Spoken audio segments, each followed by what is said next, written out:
I'm giving you the video I wish that I had when I first started my menstrual cup journey. Oh my goodness, how I wish I had a video like this. So what I'm going to be sharing are some hacks and tricks that I wish I knew at the very beginning, along with some mistakes I made and what you can do to avoid those mistakes at the beginning of your journey, along with some things I did not expect. So let's jump right into the 11 things that I wish I knew at the very start of my menstrual cup journey. Let's go. Welcome back to the Best Period channel. My name is Ganette Jones and I'm the founder and CEO here, where we post weekly videos, all things cycles, menstrual cups, and vaginas. So if that's your thing, hit that subscribe button so you don't miss out on any of the goods. One thing I want to let you know really quickly before we dive into the 11 really powerful things that I wish I knew before trying menstrual cups or at the start of my journey is that I've tried lots of cups over the years. And because of that, I've learned a whole lot more and can speed up this process for you. And I mean, also, I created the best period cups. And in order to create the best cup for periods, you have to try all the cups and find out what works, what doesn't, and how you're going to tweak it to make sure that you create the best period experience, right? So because of that, I'm going to keep it all the way 100. I'm going to keep it real because I find too many people out there over glorifying the experience or telling you how easy it is at the very beginning that you'll get it on the first try. In fact, a quote I saw at one point was, "So easy, you already know how to use it." Yeah, right. I want to keep it real with you. I want to tell you how it works because menstrual cups are an amazing, amazing tool for your body, for the environment, for your pockets because they save you coin. But in order to get to that point, you actually have to get past that learning curve at the very beginning. So I want to make it so much easier for you by giving you this information I've learned through all my experimenting with menstrual cups and bring it to you real because people are either over glorifying it or they're trying to scare you to death. And I don't want to do either of those things. So let's go into this so that you can have your best period experience. Okay, the first thing that I learned was that you should rinse it out, rinse your cup out. Once you take it out, you remove it, you want to rinse it out with cold water as opposed to hot water. And what that does is prolong the staining process or make it not as intense because blood on a cup does stain over time and it's merely cosmetic, right? Stains on the cup does not affect the effectiveness of the cup. It does not mess with that. But you may want your cup to look better, right? Maybe you want to show a friend your cup, whatever. I'm not judging you, but in order to prolong that process, you want to use cold water instead. I know I personally prefer clear cups. My very first cup was a cup that was transparent because I'm thinking, I'm putting something up in my parts. I do not want any colorant. I just wanted the most natural, purest thing possible, right? And medical grade silicone is amazing. It's great. It's non-porous, so that means that things, nasties can't get into the silicone or anything like that and mold or anything like that. But I still didn't want colorant in it, and many colorants are 100% safe. I didn't want to risk it though. And that's why even with my best period cups, I wanted them clear because we're pure around here. But what you would do is just rinse it with cold water as opposed to the hot water. And that just prevents the staining from being so intense or happening so fast. Okay, let's move to number 2. The second thing I've talked about in this channel before, but it's worth reiterating in this video, and that is the importance of using a pantyliner or a pad when you're first starting out and learning to create that leak-free seal. And what I'll do is link to a video I did teaching you how to create a leak-free seal so that you can sleep with comfort and ease. However, what you need to know for the purposes of this video is that it's a learning curve. I talk about it all the time. It's not something you're going to get on the very first try.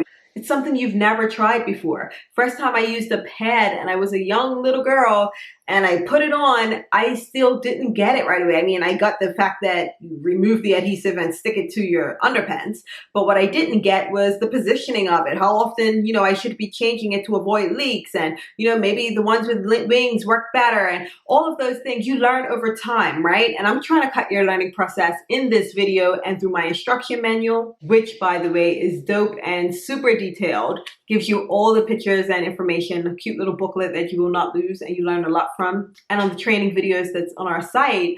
But it's still something that you're not going to get that very first time you try it. And you need to manage those expectations. It's totally worth the learning curve. It's totally worth it once you figure it out. But no, you've had your period for a very long time and you have a very long time to go. So taking a cycle or 2 or even 3 to figure out how to do this properly is totally worth it. And in that time, it's okay to use a pantyliner or a pad, leftover pads. You likely have some anyway, to use to provide that extra comfort as well as confidence as you go about your day. Like I said though, I'll teach you how to create that leak-free seal, and in the instruction manual we have some really thorough instructions to cut that learning curve. I just don't want you making a mess, because the first time I used my menstrual cup, a friend told me about it, and my friend has what I like to call a cute period, okay? She has those periods that last 0.5 seconds and they're super light. Not the case. That was not my story. That was not for me. But she talked me into trying a menstrual cup. You know, she knew I loved, helping out the environment. I already knew they were healthier for our bodies, and I knew they'd save me money because it's not one-time use, right? But I was still skeptical and, to be quite honest, quite scared about them. So anyway, she convinced me to get it, and she said, it's so easy. Trust me. I'm like, it feels like it's going to make a mess. It feels like it'll be a blood show. And she convinced me that's not the case. It's super simple, super easy. So cycle day 1, when my period began, I was heading to work that day, and I put on the cup and headed to work, and it was a horror show, okay? So I'm trying to help avoid this for you, because I didn't know the things I know now and the things that I teach with the Best Period Cup to create that leak-free seal. So I wish I had a pad in my underpants at the time, but I didn't. So just save yourself, at least you have that assurance the very first time with the pad or pantyliner in your underwear. Okay, so let's move on to the third thing I wish I knew. The third thing I wish I knew when I first started using menstrual cups is that I need to have patience. Okay, so if you're not looking at the screen right now is the time where you look up, because I already talked about not having that leak-free seal and just how you see, like, if a piece is curved over, how it could actually create leaks. We talked about that already, and like I said, I'll link below in the description as well as at the end to the video that helps you with that. However, the other thing that I really needed patience with was the removal of the cup. And this is likely something you're going to need to slow down just a bit. It does not take long to remove the cup at all, but it's the difference between 1 second versus 10 seconds. Like, just take your time. What I did was try to pull and tug and pull, and I'm like, why is it not coming out initially? But what you have to do is just put your finger in, like you see in this picture, and hit a piece of the cup. That's going to allow you to remove that suction from the cup. And then, like you see in the image right now, you're going to pinch the base and then slowly pull it down. You don't want to just try to pull it out one time. And while you do it slowly, it's more controlled and less likely that you're going to create any mess. So just take your time and have some patience, especially at the beginning of the journey, before you really know how to do the thing. Okay, let's go on. It takes patience, especially because there aren't many people out there that are teaching you the nitty-gritty of using menstrual cups. And because I saw there weren't a whole lot of brands out there just managing our expectations and keeping it real, right? I'm like, I'm gonna be that brand. So on the box, I mean, before you even purchase, you get the info you need. So I have a section. It's like, let's cut the BS, shall we? Most companies are lying to you, we refuse. So the lie is, it's so easy, you'll be a pro and love it on the first try. The truth is, it's easy once you get the hang of it, but that may not be on the first try. And I break down all of that. And I have a few things like that on this box because I just wanted it to be an authentic brand, and I think that's important. And one of the things that's a part of that is letting you know that it's going to require patience. It's going to require you being patient, trying different things, trying different folds, which we talked about in a previous video as well. Just trying different things to help you out. And as I said in the last one, and I'll probably say it a couple more times, it is a learning curve. So it's not something you're going to get on the very first try, and understand that that's okay. You know, like I said, you've had your period for a long time, and you're going to have it for a long time to come. So 1 or 2 or 3 cycles learning it is nothing in the grand scheme of things. So just be patient with yourself, give yourself some grace, and do the things that we're talking about in this video to make it even easier for you and to cut that learning curve. Okay, so the third one was super simple, and that was just to have some patience with yourself and give yourself some grace. The fourth thing I wish I knew when I first started was how to create a leak-free seal. I'm going to show you how to do that. There are some things you check for. So when your cup's in, you just push it down. The one I use is the push down fold. It's my favorite. You push it down, you insert it below the cervix, and it's in here, right? So what I didn't realize, I thought that was it. I thought I put it in and I'm good to go. But sometimes, depending on the cups you're using, depending if it's super soft or super firm, whatever, it could be sitting different ways. It may not be fully open. So I thought it was fine, where in reality, it looks something like this, which means there could be spillage on the outside, right? So what you want to do is just put your clean finger inside your vagina and feel along the vaginal walls. I actually push against the walls a bit just to ensure that the cup's fully open. So what that does is just give some space for the cup to fully open. And then the other thing I do is feel for around the rim area to make sure that it is not tucked in, because that will create leaks. So the thing I wish I knew was creating that leak-free seal. And at the top of cups, at the top of menstrual cups, are these little holes. Most of them have these little holes, which act as a little vacuum. So what happens is once it's in, it sits there if it's incorrectly. It's not like I said incorrectly, but I said if it's in correctly. You got it.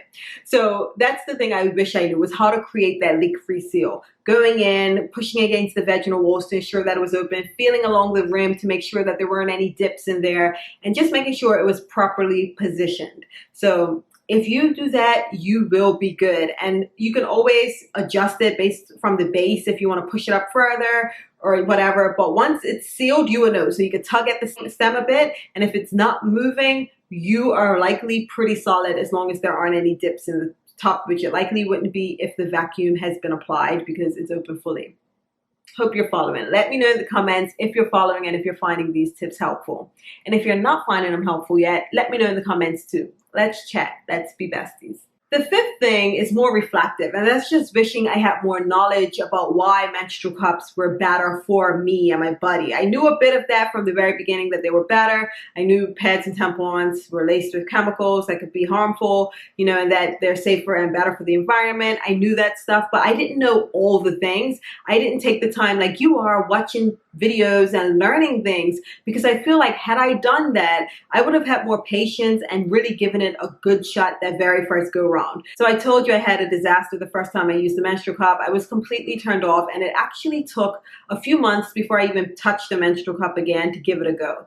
And I wish I actually knew the things that I know now that I'm teaching you, because I would have used one a lot sooner. I would have figured it out a lot faster if I had that patience, and I would have been better off for it, because we know the dangers of tampons now. We know that they can create dryness, that they mess with pH. We know that the pads have harmful chemicals in them a lot of times. We know this information, but that's because you're learning it. So good on you. This may or may not apply, but I really do wish that I knew more information about menstrual cups prior, because I would have given it a true shot. So the second time I had to have the patience, but that first time, listen. Okay, so now number 6 is something that may make you say, what? Really? Number 6, something I wish I knew at the beginning of the journey that would have made me do this so much faster and so much better and all the things, and really focus on making sure I nailed doing the menstrual cup thing, right?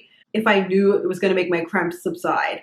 Now, this is totally anecdotal. I know it is the case for many people who've tried menstrual cups. They have lesser cramps, they aren't as intense and all of that. There's no scientific study behind this, but I know personally for me, which is all I can speak to, is when I started using menstrual cups, from the very first time I noticed it was less intense cramps, but the time after that, when I used it the second time, I used it consistently, right? 2 months in a row. I'm like, yo, is this in my head? Like, is this a thing? It really made my cramps less intense. And I wish I knew this sooner, because I would have, listen, your girl would have tried a menstrual cup. So that's something I want you to know, that it could potentially be the case for you. So give it a go. Let's move on to number 7. The 7th thing I wish I knew is that they were actually comfortable.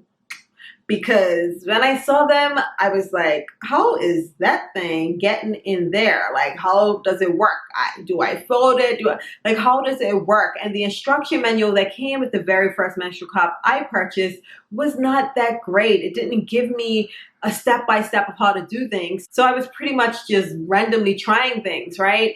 And it was just so frustrating for me. But once I figured it out, it was so comfortable. And I couldn't believe that this silicone thing in my body could be so comfortable. And that's because it truly really molds with your body a bit. So actually that takes us to the next one. So let's dive into number 8. Number 8 is that the firmness of your cup matters. Some people with softer cups, they aren't able to fully open it properly. The vaginal walls are like pushing against it and it's not letting them open it properly, which creates massive, leaks and things like that.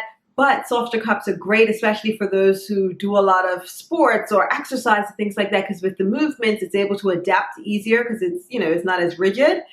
But the firmer cups tend to be better for heavier flows and things like that. So the firm cups and the soft cups have their advantage. I'm like, why need a soft or firm? Why don't we meet somewhere in the middle? Those are the ones that work best for me. And that is why our best period cup is soft enough where it's comfortable and able to move with you while you're doing your sports and all the things, but it's also firm enough to be worn for those who have the super heavy flows, and it also allows that opening easier. So hopefully that makes sense. Let me know in the comments if that makes sense, or if you've tried one, whether it was a soft cup or if it was a firm cup. Let me know. I'm always curious, but the first one I tried was actually a firmer cup and it just wasn't it for me. So I really was keen on making sure that I can get one that was the perfect firmness, where it had the best of both worlds. So I've got you covered. So the 9th thing I wish I knew is that the holes at the top should be clean at all times. So what I mean by that is sometimes, no, we're about to get TMI, right? When you remove them, so you'll remove it by pinching the stem and pulling down, which you'll get into in a short bit.